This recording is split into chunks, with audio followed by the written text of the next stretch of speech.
کوئی شعبہ ایسا نہیں ہے جو خیانت سے بچا ہوا ہو. یہ بہت گہرا معاملہ ہے. اور غور کر لیجئے، ڈاکٹرز کے ساتھ معذرت کے ساتھ، اچھے ڈاکٹر بھی ہوتے ہیں، ان کی بھی میں آپ کو ایک آدھ مثال پیش کر دوں گا، لیکن بعض ایسے ہوتے ہیں جو ڈاکٹر بھی ہوتے ہیں اور ڈاکٹر ہونے سے زیادہ وہ ڈاکو بھی ہوتے ہیں. اور یہ بات عام ہے، کوئی میں الگ سے کوئی خاص چیز نہیں کھول کے نکال کے کہیں سے دے رہا، یہ ہم سب کو پتہ ہے. اب مریض گیا، صرف ٹیبلٹ سے کام ہو سکتا تھا، لیکن انہوں نے انجیکشن لگانا ہے تاکہ ایک تو مریض کو یہ پتہ لگے ڈاکٹر نے کچھ کیا ہے، اور دوسرا بل زیادہ بنے. پھر ڈلیوری کا کیس ہے، ایزیلی ہینڈل ہو سکتا ہے نارملی، لیکن سی سیکشن کرنا ہے. کیوں؟ صرف اس لیے کہ پیسے زیادہ بنے. یہ بدترین خیانت ہے، بدترین خیانت ہے. اس کے علاوہ بہت سارے ٹیسٹ بلا وجہ لکھ کے دے دینا. بھئی ضرورت ہے 3 کی، لکھ کے 5 دے دیے، 7 دے دیے، یہ بھی خیانت ہے. پھر آپ نے دوائی کی ضرورت تھی 2 یا 3 طرح کی دوائیوں کی، اس کو 10 طرح کی دوائیاں لکھ کے دے دیں، یہ بھی خیانت ہے. اب یہ دوائیاں زیادہ کیوں لکھ کے دیتے ہیں، ٹیسٹ زیادہ کیوں لکھ کے دیتے ہیں؟ کہ بہت سے ایسے ہوتے ہیں کہ ان کو لیبارٹری سے بھی کمیشن آ رہا ہوتا ہے اور میڈیسن کمپنی سے بھی کمیشن آ رہا ہوتا ہے.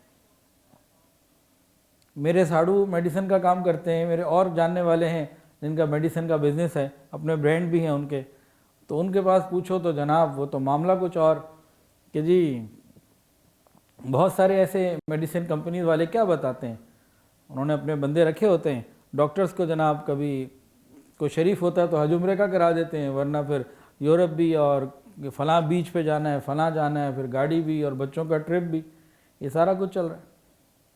آج ذرا غور کیجئے، ہاسپٹلز پہ بہت محنت ہم نے کی اور اچھے سے اچھے ہاسپٹل بناتے چلے جا رہے ہیں. مشینری جو ایکوپمنٹس ہیں میڈیکل، یہ بہتر سے بہتر ہوتی چلی جا رہی ہے. میڈیسن پہلے سے زیادہ بہتر سے بہتر ہوتی جا رہی ہیں.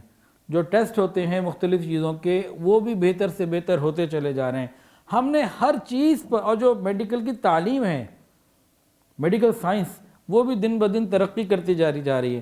ہم نے ہر چیز کے اوپر محنت کر لی، اگر محنت نہیں کی تو ڈاکٹر کے دل پہ نہیں کی، جس کی وجہ سے سارا نظام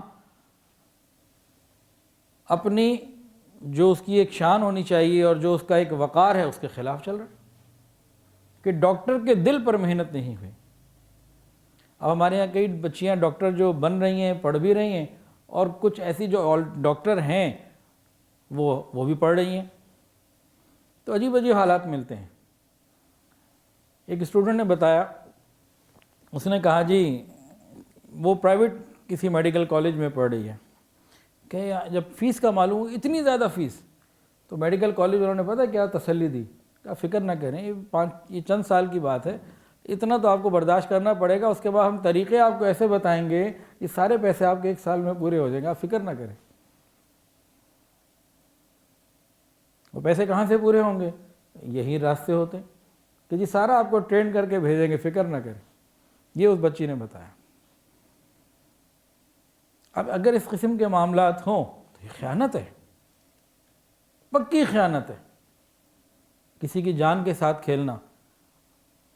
اب خاص طور پہ کینسر کا پیشنٹ، یا وہ پیشنٹ جو آئی سی یو سی سی یو میں ہے، جس کے بارے میں اب اندازہ ہے کہ اب اس نے نہیں رہنا، اس کے اوپر تجربات اور مہنگے مہنگے انجیکشن کے پیسے لے لینا، اور لگاتے کیا ہیں وہ اللہ ہی جانتا ہے. ہمارے ایک عزیز ہیں، ان کا میڈیسن کا کاروبار ہے، ان کی بیٹی کو پریشانی کوئی ہوئی تو ایک بڑے ہاسپٹل میں ایڈمٹ ہوئی، تو ڈاکٹر نے بتایا ٹیکہ تھا، 2 لاکھ روپے کا ایک ٹیکہ تھا، اور 7 یہ پتہ نہیں اس طرح 7 کے قریب کوئی ٹیکوں کا کورس تھا. تو بڑے وہ پریشان ہوئے.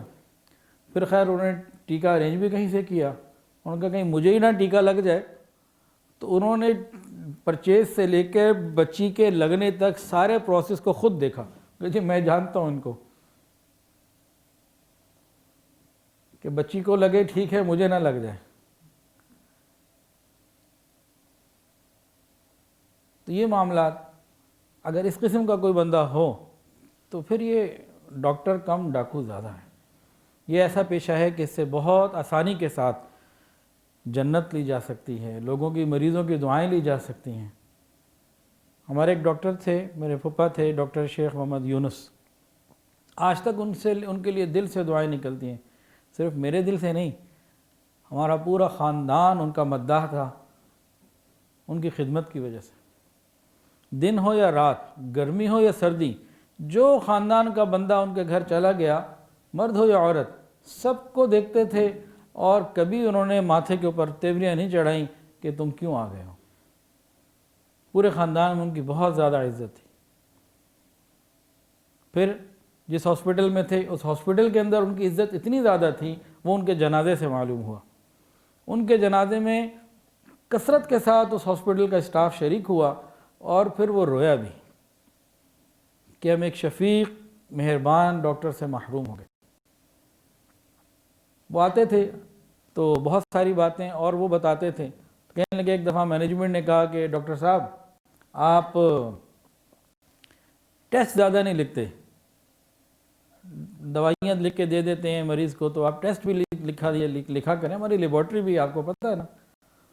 تو ڈاکٹر صاحب نے مینجمنٹ کو جواب دیا کہ بھئی میں مریض کا علاج کرتا ہوں, میں رپورٹوں کا علاج تو نہیں کرتا. میں اس کو دیکھ کے, اس کے سمٹم, اس کے حالات دیکھ کے دوائی اس کو بتا دیتا ہوں. کہ نہیں, سارے لوگ ٹیسٹ لکھتے ہیں, آپ بھی لکھا کریں, ہمیں اخراجات ہوتے ہیں تو اس میں ضرورت پڑتی ہے پیسوں کی. تو ڈاکٹر صاحب کیونکہ کھڑے تھے, کردار کے بھی اخلاق کے بھی, تو انہوں نے جواب دیا مجھے معلوم ہے کہ ہاسپٹل کو پیسوں کی ضرورت ہے, لیکن میں مریضوں کا خون چوس کے ہاسپٹل کو پیسے نہیں دے سکتا. پورا خاندان جاتا تھا, ہمیشہ ویلکم کرتے تھے, بلکہ جوس بھی پلاتے تھے, اور کبھی رشتہ داروں سے فیس بھی نہیں لیتے تھے, اور ٹائم کی بھی کوئی قید نہیں ہوتی تھی. تو ان کے لیے دل سے دعائیں نکلتی ہیں. اور ان کا انتقال پتہ ہے کیسے ہوا؟ 70+ ان کی ایج تھی, اور روزانہ کئی گھنٹے وہ پیدل چلتے تھے ہاسپٹل میں, بہت محنت کرتے تھے. ان کا کیا کہتے ہیں آپریشن تھا, تو اس میں ان کو اندازہ تھا کہ آپریشن پہلے بھی ہو چکا تھا, دوبارہ ہونا ہے, تو اب یہ رسکی ہے, لیکن تھا بھی ضروری. اس دن صبح انہوں نے مجھے ہاسپٹل بلایا اور مجھے کہا کہ بھئی مجھے آپ نا وہ توبہ کے کلمات سارے پڑھا دیں, کلمے سارے پڑھا دیں, مجھے کچھ استغفار وغیرہ چیزیں ذرا مجھے ساتھ ساتھ پڑھوا دو. تو میں گیا ہاسپٹل میں, اور پھر انہوں نے جس طرح سے کہا, ان کو پھر سارے کلمات وغیرہ پڑھے انہوں نے, میں نے ساتھ ساتھ پڑھائے, انہوں نے ساتھ ساتھ پڑھے. اس کے بعد پھر کیا کہتے ہیں تھوڑی دیر کے بعد آپریشن تھیٹر میں گئے, اور پھر وہاں سے سیدھا وہ جنت ہی پہنچے. وہ پھر ہاسپٹل سے واپس گھر نہیں آئے. کرٹیکل سچویشن تھی, ان کو اندازہ تھا پورا کہ میں کس پوزیشن پر ہوں. خود ڈاکٹر تھے, زندگی انہوں نے اسی فیلڈ میں گزاری تھی, ایک ایک بات کو جانتے تھے, لیکن بڑے حوصلے کے ساتھ جانا تو سب نے, لیکن یہ جانا ایک مثالی ہو جاتا ہے. تو آج ان کے انتقال کو لگ بھگ 10 سال شاید ہونے والے ہوں, لیکن خاندان ان کو یاد کرتا ہے, دل سے دعائیں ملتی ہیں.